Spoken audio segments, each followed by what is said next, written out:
Welcome back, folks. This is Peter Smaniak, and we're in part 3 of session 1. In this part, we're going to be looking at serum and urine profiling. We're also going to be touching briefly on DNA testing. Now, what is important with serum and urine profiling is that these tests are used at a point in time in order to obtain only a snapshot of your inner health and where it could be heading. So over time, when one is using this form of profiling, you're able to determine a trend and which way your health could be potentially going. Now, too often people fall victim to a disease that could have been prevented if their blood had been tested at least once a year. For instance, we know that prescription drugs can cause liver and kidney problems, but other factors such as alcohol, over-the-counter drugs, excess niacin, hepatitis C, these can make a person susceptible to liver or kidney damage. These conditions often smolder for years until a life-threatening medical crisis occurs.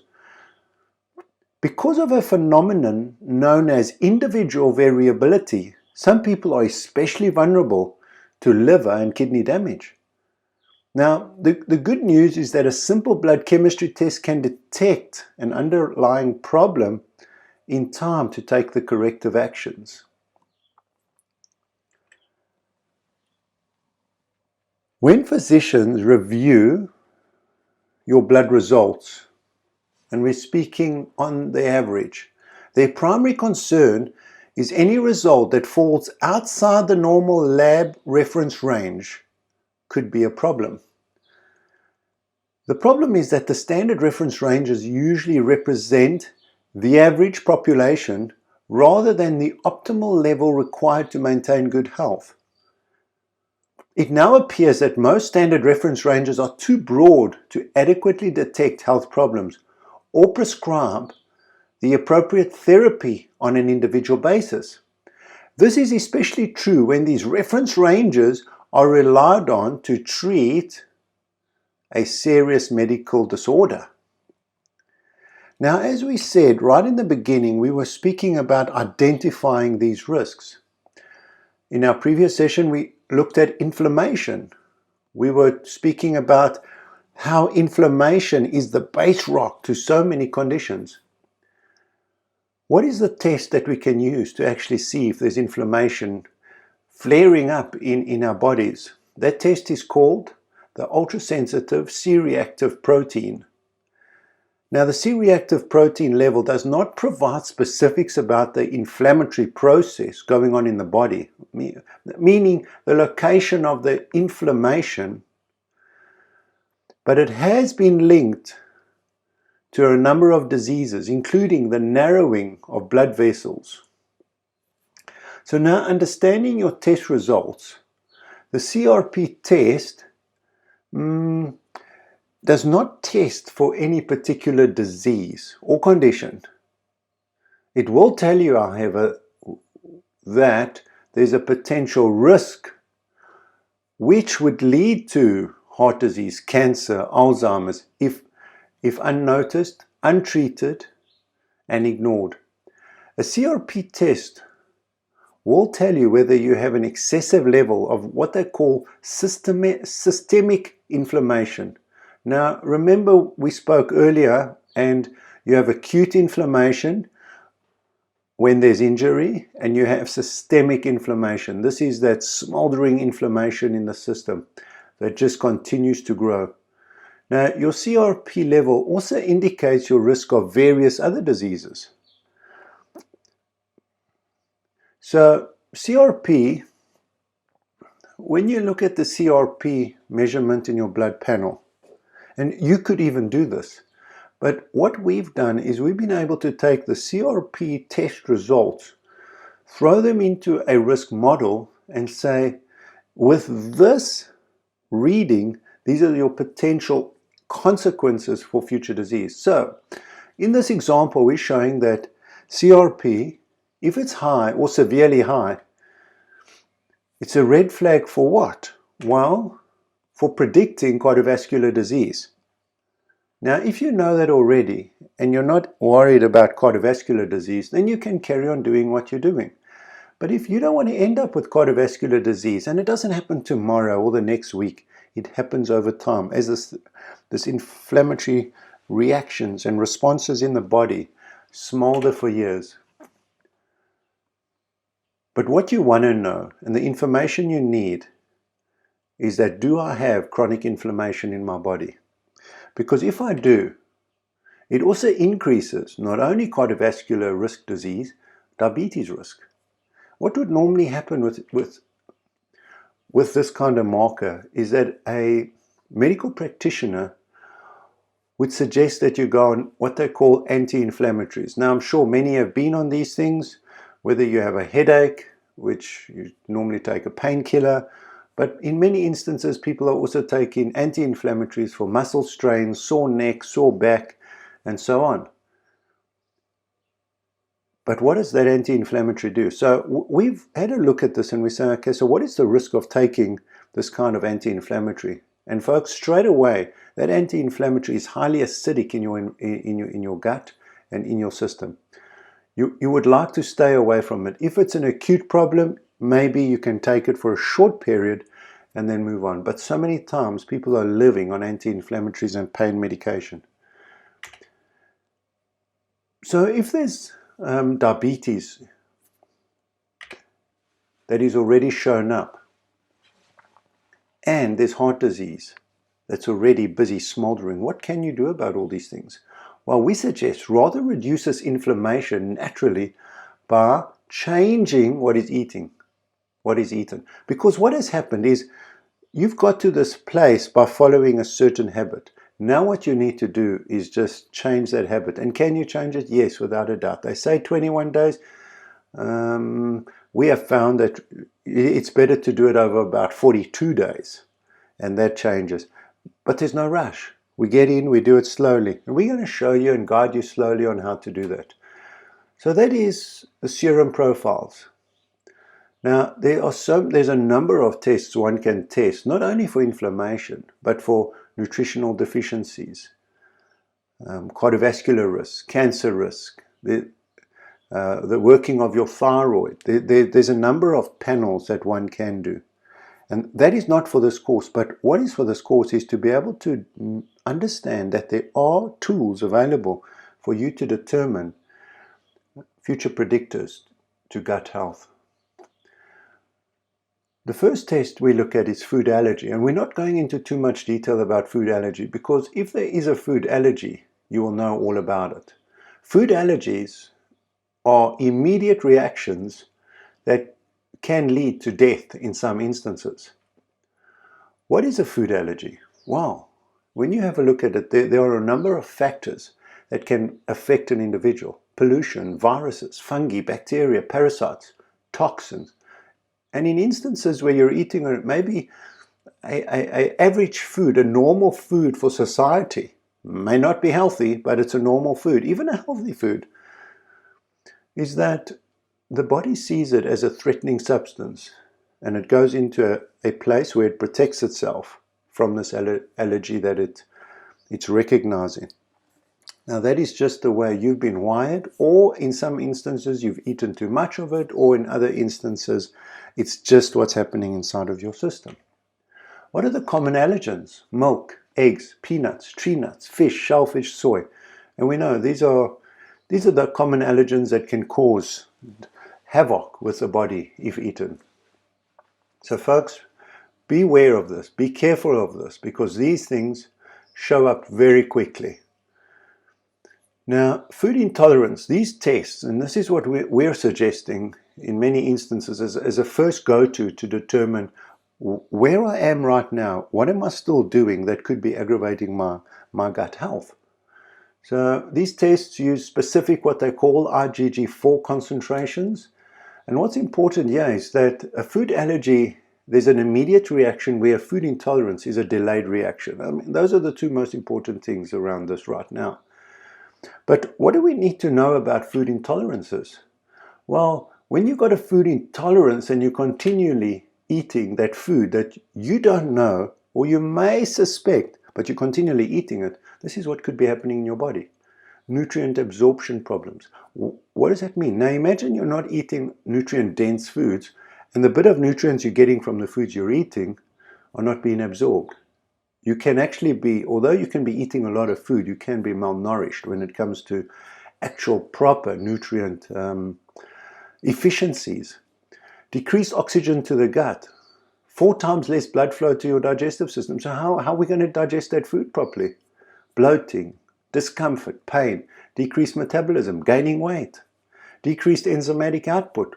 So your body, from the time you put the food in your mouth right through, your body is not producing those enzymes to be able to digest that food. And that food is going through your system or leaking into your bloodstream. It's not getting digested properly. Alterations in gastrointestinal motility, increase in visceral perception. So now the organs are starting to protect themselves with this fat layer around them. First they're inflaming and then they're protecting themselves. What about changes in gastrointestinal secretion? Our body needs all these things to be happening to be able to have an optimal gut. So first stage is test what foods you're eating right now that is impacting on you. And folks, we'll be able to guide you on that into the future. You're welcome to touch base with us on all these things. Negative effects on regenerative capacity of the gut. So what is that? That is, your gut is not it's not having the ability to restore what is being broken down. When you're breaking something down slowly over time, it's very difficult to rebuild it. If it happens overnight and it can rebuild because it's got the immune responses to do so, that's a different aspect. So how many foods do you want to test? 20, 270? They can test up to over 270. So, but what they do is they take our normal foods and they just break them down in so many different levels. But right now, what do you want to test? Eggs, gluten, wheat, rye, gluten grains, gluten-free grains, yeast, milk, casein, soya beans, nuts, a various number of nuts. Because some people might have an intolerance to a peanut or an allergy to a peanut, but can be eat an almond and a hazel, or vice versa. Fruits, pineapple, kiwi, banana. Same with fish and meat. Some fish you can eat, some fish you can't. What does that intolerance mean? The intolerance means stay away from that food for a while. Now, when you get your intolerance report back, they will say you need a rotation plan. They haven't eliminated the food. I'm not in total agreement with that. I would say eliminate that food. That food is not vital for your body. Allow your body to repair in totality, and thereafter, once it's repaired, introduce and see what happens in your body. Now, what we've done, so many individuals are intolerant and or allergic to egg. But let's take that a little bit further. If you're intolerant to egg and or if you're not, have a look at this risk process that we've put in place for you.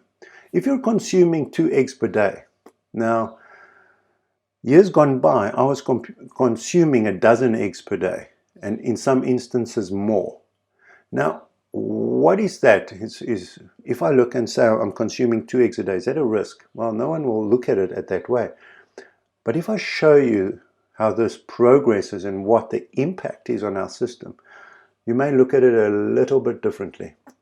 So consuming 2 eggs per day, what's the increase risk? Increased cancer risk. They say consuming 2.5 eggs per week may increase the risk for deadly form of prostate cancer by 81% versus only a half an egg per week. So your probability is increased by 81%. That's high, folks. People who consume just 1.5 eggs per week had nearly 5 times the risk for colon cancer. Colon cancer is the fastest growing cancer in the world today. 2 eggs daily will mean a 6% increase in cholesterol and a 12% more heart disease over the next 5 to 10 years. What about the second impact? Well, they say high egg consumption increases the risk for diabetes by 68%. Also increases the risk of gestational diabetes, and diabetics increase the risk for developing heart disease by 83% with an increased egg consumption. Now, if I'm a diabetic, I would be very wary to go on a Banting eating plan or a keto eating plan that advocates this high-fat egg consumption.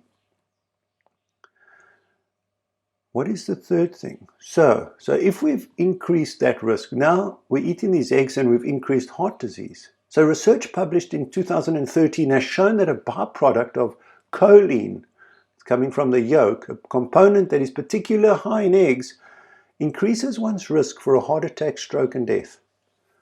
Researchers found that people who consumed the most eggs increased their risk for cardiovascular disease by 19%. That's high, folks.